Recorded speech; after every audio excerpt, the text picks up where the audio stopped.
भूतों का रहस्य यूट्यूब चैनल पर आपका स्वागत है। इस चैनल पर आपको सुनने को मिलती हैं डरावनी और सच्ची भूतिया कहानियाँ। ऐसी ही वीडियोस देखने के लिए हमारे इस चैनल को सब्सक्राइब करना न भूलें। तो आइए अब बढ़ते हैं आज की कहानी की ओर।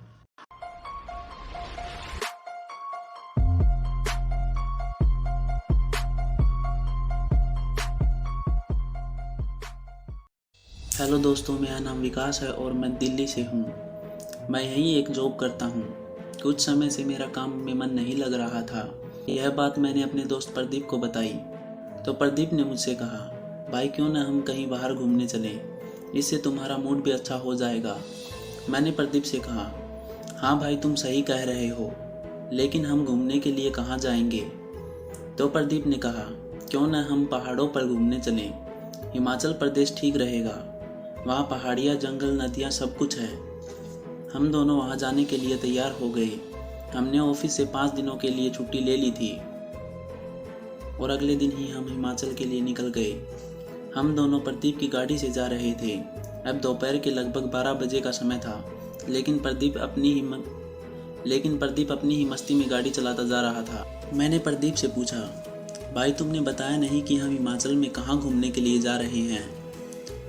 प्रदीप ने मुझे ऐसा बेतुका जवाब दिया जिसके बारे में मैंने कभी सोचा भी नहीं था।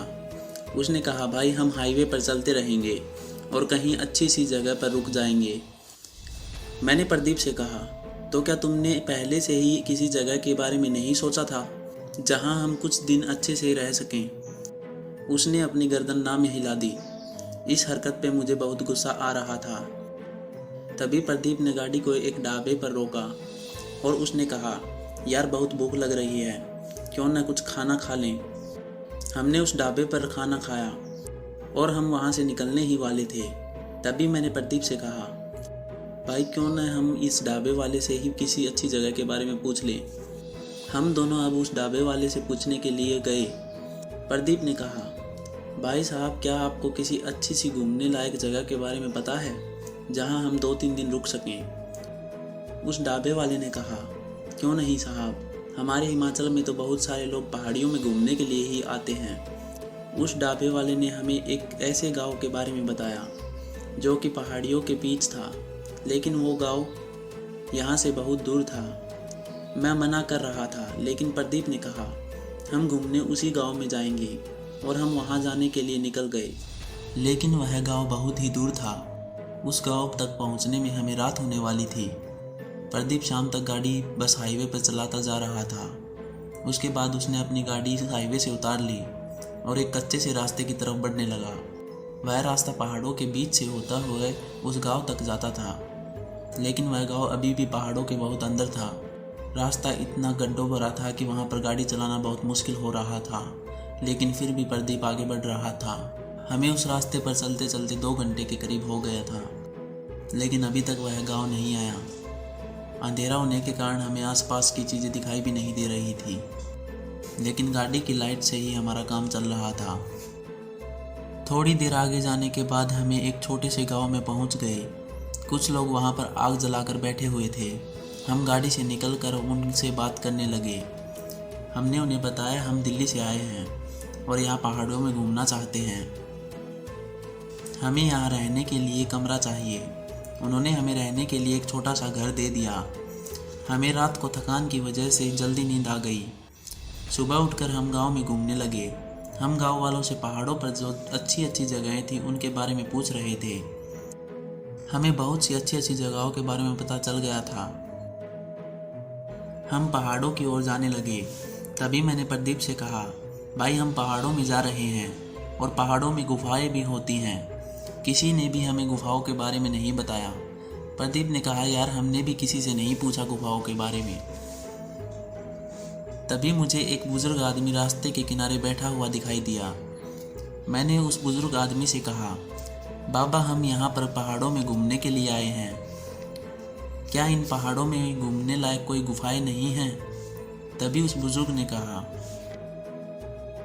गुफाएं तो पहाड़ों के पिछले हिस्से में हैं, लेकिन वहां पर जाना हर किसी के लिए मुमकिन नहीं है। मेरी तो एक ही राय है, आप उन गुफाओं की ओर जाना तो दूर, उनकी तरफ जाने की सोचना भी मत, क्योंकि पहले भी काफ़ी लोगों ने जाने की बहुत कोशिश की थी, लेकिन वो कभी भी लौट कर वापस नहीं आए थे। वो शैतानी गुफाएं हैं, जो भी उस गुफा में जाता है वह गुफा उसे निगल जाती है। उस गुफा से आज तक कोई भी लौट कर वापस नहीं आया है। तभी मेरे दोस्त प्रदीप ने कहा, भाई मुझे लगता है हमें वहाँ पर नहीं जाना चाहिए। अगर बाबा कह रहे हैं तो उनकी बात सही ही होगी, लेकिन मैं कभी भी इन अंधविश्वास वाली चीज़ों पर विश्वास नहीं करता हूँ। मेरे दोस्त की बात सुनकर मैंने कहा, अबे यार ऐसा कुछ नहीं है, भूत प्रेत जैसा कुछ भी नहीं होता, ये सब कहने की बातें हैं, दिमाग का भ्रम है ये सब। फिर मैं और प्रदीप हम दोनों तुरंत ही वहाँ से निकल पड़े। वो पहाड़ियाँ काफ़ी बड़ी थी। हम दोनों उनके ऊपर अपने हाथ पैरों के सहारे आगे बढ़ रहे थे। हमें डर तो लग रहा था कि कहीं हम बीच में ना गिर जाएं, क्योंकि नीचे एक गहरी खाई थी। उस खाई में गिरने पर हमारी मौत पक्की थी। हम अभी आगे बढ़ ही रहे थे कि हम दोनों को उस पहाड़ी के ऊपर एक आदमी भटकता हुआ दिखाई दिया। उस आदमी को देखकर हम अचानक ही रुक गए। जब मैंने रुक कर उस आदमी की तरफ देखा तो वह मुझे थोड़ा अजीब लग रहा था। मैंने उस आदमी से कहा, भाई साहब आप कहाँ से आ रहे हैं? उस आदमी ने बताया कि वह पहाड़ियों के पीछे से आया है।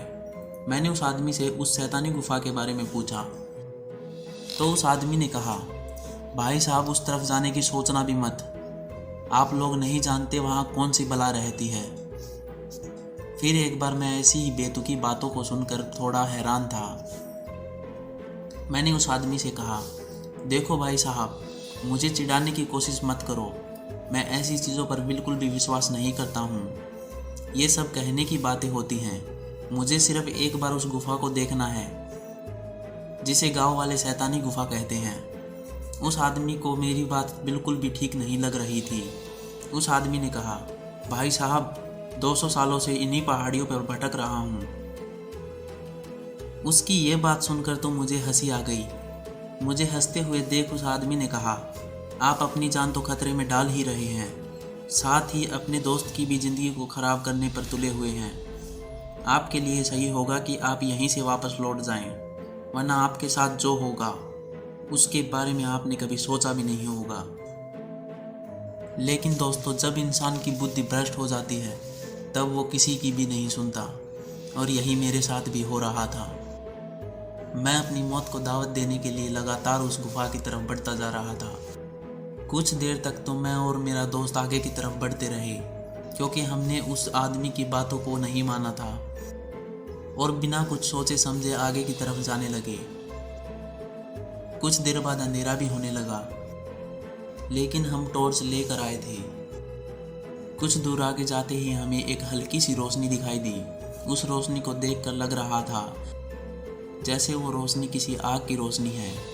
मैं और मेरा दोस्त लगातार उस रोशनी की ओर बढ़ रहे थे। जैसे जैसे हम आगे बढ़ रहे थे तो ऐसा लग रहा था कि वो रोशनी हमसे दूर जा रही है। बहुत ही ज़्यादा कोशिश करने के बाद भी हम उस रोशनी तक नहीं पहुंच पा रहे थे।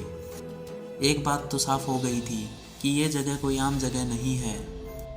यहाँ का सन्नाटा और अजीब सी खामोशी हमें यह बताने पर तुली हुई थी कि हम जिस जगह पर जा रहे हैं वो कोई नॉर्मल जगह नहीं है।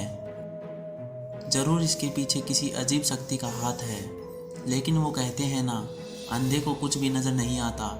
उसी तरह अंधविश्वास के चक्कर में मैं भी लगातार फंसता जा रहा था। अब तो मैं वापस जाने का रास्ता तक भूल गया था। इसी बीच मैं और मेरा दोस्त उस आग वाली रोशनी के बिल्कुल पास पहुंच गए और हमने देखा वो आग नहीं थी, बल्कि वो तो जुगनुओं का एक झुंड था। हम उन जुगनुओं को देखकर हैरान थे, क्योंकि हमने इतने सारे जुगनू पहले कभी नहीं देखे थे। वहाँ से थोड़ा आगे जाने पर हमें वो गुफा मिल ही गई। वो गुफा काफ़ी अजीब दिखाई दे रही थी। शायद इसीलिए गांव वाले उस गुफा को शैतानी गुफा कहते हैं। मैं अंदर जाने के लिए तैयार था, लेकिन प्रदीप ने अंदर जाने से साफ मना कर दिया। उस वक्त मैं प्रदीप को जानबूझकर उस गुफा में ले जाने की कोशिश कर रहा था।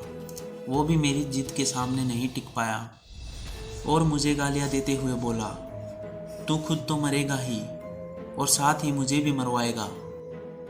यह कहकर वह भी मेरे साथ साथ गुफा के अंदर जाने लगा। जैसे ही हमने पहला कदम उस गुफा के अंदर रखा तो हमने देखा गुफा के अंदर काफ़ी ज़्यादा अंधेरा था। ऊपर से हमारे कदमों की आवाज़ हमें साफ साफ सुनाई दे रही थी। मुझे नहीं पता था कि इस गुफा का यह सफ़र मेरी ज़िंदगी का सबसे खौफनाक सफ़र होगा। वैसे भी वहाँ इतना ज़्यादा सन्नाटा था कि कोई भी वहाँ पर जाने की कोशिश भी नहीं करता होगा। लेकिन आज मैं ये ठान कर आया था कि मैं ये गुफा अच्छे से देख कर ही रहूँगा।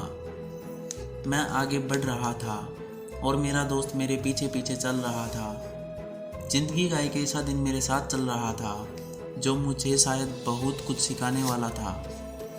तभी मेरे दोस्त ने चिल्लाते हुए कहा, अरे भाई वो देख सामने क्या है।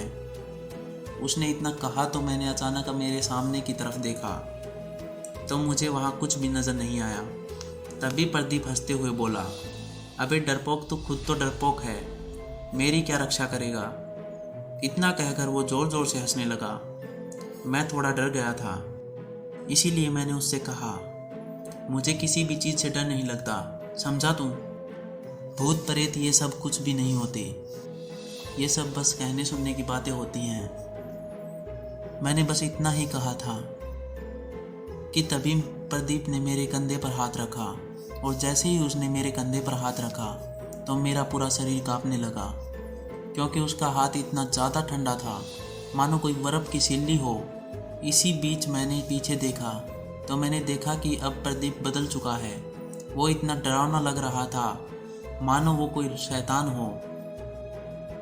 उसका चेहरा तो बदल ही चुका था, साथ में उसका व्यवहार भी। अब वो काफ़ी अजीब लग रहा था। प्रदीप अपने एक हाथ को अपने मुंह में चबा रहा था। मुझे कुछ ठीक नहीं लग रहा था क्योंकि अब उसका चेहरा धीरे धीरे बदलता जा रहा था। जब मैंने उसके चेहरे को ठीक से देखा तो वो किसी भूत की तरह दिखाई दे रहा था। उसी वक्त मैं पीछे भागने की बजाय गुफा की गहराइयों की तरफ भागने लगा। मैं नहीं जानता था कि मुझे क्या करना चाहिए, मैं सिर्फ भाग रहा था। तभी मुझे ऐसा लगा कि कोई मेरे पीछे पीछे हाँफते हुए भाग रहा है। मैंने भागते भागते पीछे की तरफ देखा तो मैंने पाया कि प्रदीप मेरे पीछे पीछे भाग रहा था और वो पसीने से तरबतर हो चुका था। अपने दोस्त को अपने साथ देखकर मुझे हैरानी तो हो रही थी, लेकिन यह जानकर अच्छा लगा कि अब तक प्रदीप बिल्कुल ठीक था। मैंने प्रदीप से पूछा, भाई तू कहाँ चला गया था? तो उसने बताया, जब वो उस गुफा के अंदर आने ही वाला था तब वो ये भूल गया था कि इस गुफा के आसपास किसी नॉर्मल इंसान का होना नामुमकिन था, क्योंकि किसी महिला ने मुझे आवाज़ लगाई थी और मैं उस महिला के पास चला गया। जैसे ही मैं उस महिला के पास गया तो उस महिला ने एकदम से अपना रूप बदला और प्रदीप वही डर कर बेहोश हो गया था। तब तक मैं गुफा के काफ़ी अंदर आ चुका था। तभी मेरे साथ भी एक अजीब सा हादसा हो गया।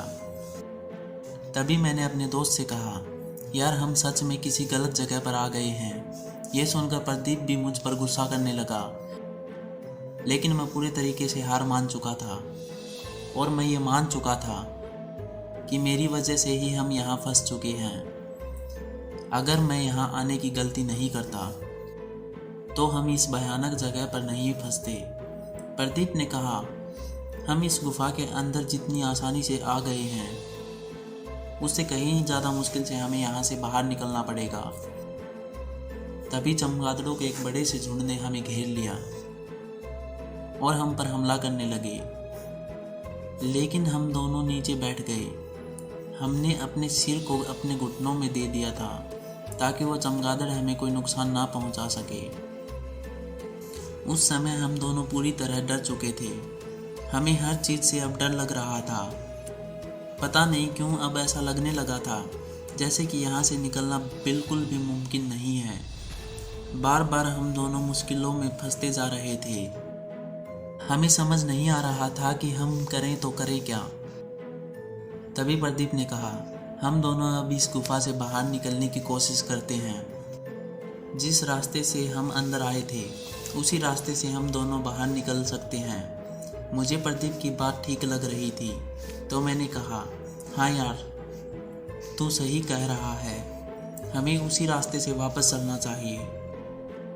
वो पहली बार था जब मैंने प्रदीप की बात को माना था और पीछे की तरफ चल पड़े। हमने ठान लिया था, जो होगा वो देखा जाएगा।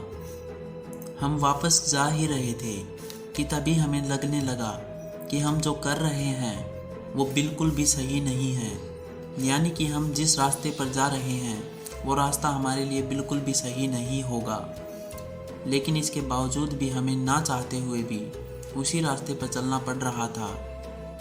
उस समय हमारे दिल में डर बैठा हुआ था कि हमारे साथ आगे क्या होने वाला है। लेकिन डर को अपने दिल में रखते हुए हम दोनों बहुत ही सावधानी के साथ फूंक फूंक कर कदम रखने लगे। किसी तरह हम दोनों आधे रास्ते तक पहुंच गए। लेकिन आधे रास्ते को पार करने के बाद जो हुआ वो हमारी ज़िंदगी का सबसे भयानक नज़ारा था, क्योंकि तभी मेरे पैर में कोई चीज़ आकर अटक गई। वो चीज़ बहुत तेज़ी से आकर अटकी थी कि मुझे कुछ भी समझ में नहीं आ रहा था। उस चीज़ ने मुझे अचानक ही जकड़ लिया था। मैं अपने पैर को हिला तक नहीं पा रहा था। मैंने अपने पैर को छुड़ाने की बहुत कोशिश की, लेकिन इसके बाद भी वो चीज़ मेरे पाँव के अंदर फंसी रही। बहुत ज़्यादा कोशिश करने के बाद उस चीज़ ने मुझे अपनी ओर खींचना शुरू कर दिया और मैंने प्रदीप के हाथ को छोड़ दिया। जैसे ही मेरा हाथ प्रदीप के हाथ से छूटा तो मुझे ऐसा लगा कि मैं अब मौत के मुंह में जा रहा हूँ, क्योंकि ये सब इतना भयानक था जो मैं अपने शब्दों में बता भी नहीं सकता हूँ। उस वक्त मेरा पूरा शरीर पूरी तरह से काँप रहा था। तभी उस चीज़ ने मुझे एकदम से उसी रास्ते के बीचों बीच पटक दिया। नीचे गिरने की वजह से मुझे बहुत ज़्यादा चोट लगी थी। अचानक मुझे ऐसा लगा कि कोई दूसरा भी मेरे पास में आकर गिर गया है। तो मैंने अपनी गर्दन घुमाकर देखा। पहले तो मुझे लग रहा था कि ये मेरा दोस्त प्रदीप ही होगा, लेकिन जब मैंने उसे देखा तो मुझे पता चला वो एक लाश थी जिसका चेहरा गला हुआ था। एक अंधेरी रात में एक नॉर्मल इंसान को डराने के लिए इतना काफ़ी होता है। अब मैं भी बुरी तरह से घबरा गया था और यह सारी चीज़ें मेरी समझ से बाहर थी। मुझे कुछ भी समझ नहीं आ रहा था कि तभी मुझे आवाज़ आई, तुम्हें मना किया था इस गुफा के अंदर मत जाना, लेकिन इसके बाद भी तुम इस गुफा के अंदर आ गए। तुम्हें अपनी मौत से सामना करना होगा। जब वो आदमी मेरे सामने आया तो मैंने देखा कि यह वही आदमी था जिसने मुझे कहा था कि वो 200 सालों से यहीं पर भटक रहा है और आज तक उसे उसकी मंजिल नहीं मिली। और मैंने उसकी बातों को मजाक में लिया था। हालांकि उसका चेहरा भी बदल चुका था। वो हवा में उड़ा हुआ था और उसके अंदर से अजीब सा धुआं निकल रहा था। ऐसा लग रहा था कि वो कोई साया है। एक बात तो मुझे और भी ज़्यादा परेशान कर रही थी, वो ये थी कि इस समय मेरा दोस्त मेरे साथ नहीं था। उसे अचानक इस तरह गायब होता देखकर मुझे और भी ज़्यादा बेचैनी होने लगी। मुझे कुछ भी समझ नहीं आ रहा था। उस आदमी के हाथ में मुझे एक अजीब सी चीज़ नज़र आने लगी। उसे देखकर ऐसा लग रहा था कि अब मेरी मौत आने ही वाली है। दरअसल उसके हाथों के नाखून बहुत ही ज़्यादा लंबे हो चुके थे। लेकिन मैं अपनी मौत को सामने देखकर झटपटाता हुआ एकदम से उठा और उठते ही वहाँ से भागने लगा। इस बार मैं कहीं भी नहीं रुका। पता नहीं इतनी ताकत मेरे अंदर कहाँ से आ गई थी। जब मैं थोड़ा आगे पहुँचा तो मैंने देखा प्रदीप भी नीचे गिरा हुआ था। बीच रास्ते में उसको गिरा हुआ देखकर मैं उसे उठाने लगा, लेकिन उसका शरीर बहुत भारी हो गया था। मैंने अपनी पूरी ताकत लगा दी थी, लेकिन उसके बाद भी मैं उसे उठा नहीं पा रहा था। तभी मेरी नज़र उसकी गर्दन पर गई। मैंने देखा उसकी गर्दन के बीच में एक छेद था जिससे बहुत खून निकल रहा था और उसकी गर्दन की हड्डी दिखाई दे रही थी। प्रदीप की ऐसी हालत देखकर मैं पूरी तरह से कांपने लगा। मुझे लग रहा था कि जल्द ही मेरे साथ भी ऐसा ही कुछ होने वाला है। लेकिन तभी प्रदीप ने आंखें खोली और बोला, क्या हुआ बेटा, बस डर गए? अभी तो सिर्फ शुरुआत है, आगे देखना तुम्हारे साथ क्या क्या होता है। यह सुनकर मुझे समझ आ चुका था कि यह प्रदीप तो नहीं है, लेकिन यह प्रदीप के जैसा दिखाई दे रहा है। तभी मेरे दिमाग में एक नाम आया, छलावा। मैंने छलावे के बारे में सुना तो बहुत था, लेकिन मैं कभी छलावे पर विश्वास नहीं करता था। उस छलावे ने मुझे छल कपट से अपनी चाल में फंसा लिया था।